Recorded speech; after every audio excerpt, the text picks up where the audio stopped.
Unajua kwamba kibongo bongo mchizi Diamond Platnumz ni moja huwa anajaribu sana kwenye kukimbia mikimbio ya MJ au Michael Jackson kuanzia kiuvaaji. Kuna namna nyingine huwa anakamia kwa mithili ile ya Michael, lakini sasa ile tunadondoka kwa Iceman, mnyama mzima Drake huko kwao. Mzee baba bwana kapinduka na Iceman kwenye zile album zake 3.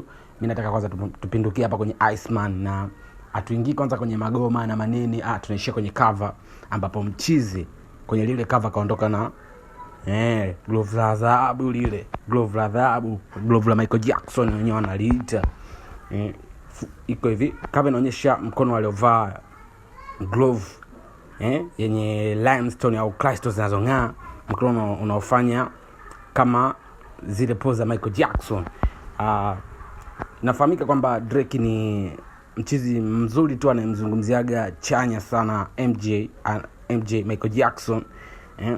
Na saizi kaamua kupinduka kwenye uhalisia, kaamua kuvaa gloves kabisa na kuionyesha kama moja ya sehemu ya album zake kubwa na kuheshimu uwepo wa MJ kwenye industry.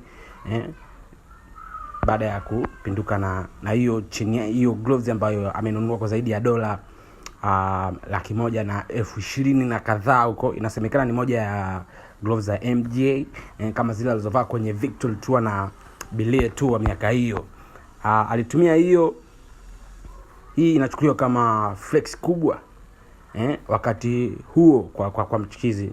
Drake anajaribu kujiposition kama new king of pop au kumwenzi MJ wakati ana drop album nyingi na kujaribu kuvunja rekodi zake. Unajua Drake ni fani mkubwa wa MJ. Alishatumia unreleased vocals za MJ kwenye wimbo wa Don't Matter to Me kwenye albamu yake ya Scorpion iliyotoka 2018. Hii inaendelea kuwa heshima kwa mchizi zidi ya MJ. Baadhi ya fans wa MJ wanasema ni amemshushia hadhi, heshima na Drake anapaswa kuirudisha gloves kwa familia ya MJ au sehemu zile za makumbusho baada ya kutumia kwa album cover. Wengine wanasema anajaribu sana kuwa bigger than MJ au kumkopi. Sijajua wewe unaona ni nini, lakini hivyo ndo waje wameshaamua kumsema Drake na Iceman. Album ambayo inaendelea kubuluza na zimeshaingia kwenye records za Billboard zote 3. Yes, boom hapa.